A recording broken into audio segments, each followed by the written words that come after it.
this would be a good time to start describing the process Okay, thanks. that folks would walk through. Yeah.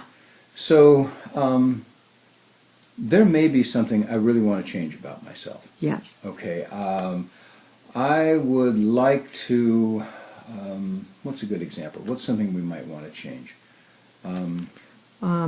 Maybe I eat too much sugar or... Ooh, that's a good one. Okay. Let's say it this way. I want to lose weight. Okay. I'd like to trim off 10 or 20 pounds or whatever it is. Okay. This is my commitment. This is the thing I want to change. So the first step in the process is to say, well, that's what I want to change. What do I do, or what do I avoid doing instead that really keeps that from being realized? Mm-hmm. So that's kind of like, take a look at myself. Well, gee whiz. I want to lose 10 pounds, but I keep wolfing down the Oreos or whatever it is. I keep eating high sugar foods, okay? Yeah. Now, most self-help stuff stops there. It says, okay, you look at what you're doing, now stop it. It doesn't work. It just doesn't work. What Keegan and Leahy do with their process is they say, okay, don't even go there. Do not try and fix it. All you're looking for here is we're on a research project. We're on an exploration. It's a bit of information. I want to lose 10 pounds. I eat a whole bunch of cookies. That's interesting. It's the setup for the next step.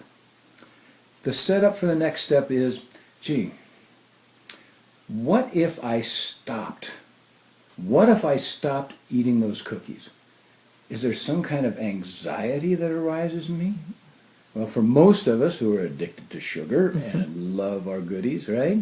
Yeah, it's kind of like, wow, that's frightening. And we look at that and say, okay, what is that fear or anxiety? Well, there may be a physiological thing that, I'm going to crash when I don't have my sugar.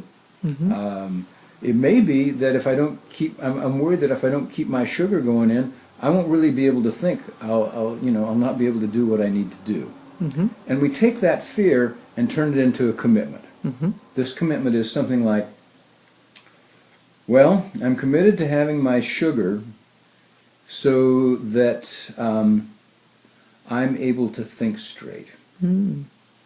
And I'm committed to being able to think straight. We then take that piece and explore it one more time. What if I couldn't think straight?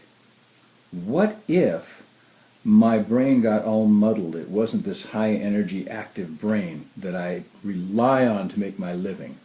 Well, I assume that if my brain weren't working at peak performance, the peak performance I get from consuming sugar all day long or whatever, that I couldn't do my work. And if I couldn't do my work, wow, pretty soon I'd lose my job. If I lost my job, I might lose my house. I might lose my family. It'll just all go down the toilet. Now, this doesn't have to be realistic, but it's that invisible story inside our head, below our consciousness. The point is, those stories we hold usually have very dire consequences. And it makes absolutely perfect sense that when I believe all these horrible things will happen if my mind's not really sharp and quick, that I'm going to really be committed to keeping my mind sharp and quick. And you know how I'm going to do that? I'm going to eat sugar, which exactly counteracts the thing I want to do here, my noble commitment to lose weight. It makes perfect sense. So it's not that we're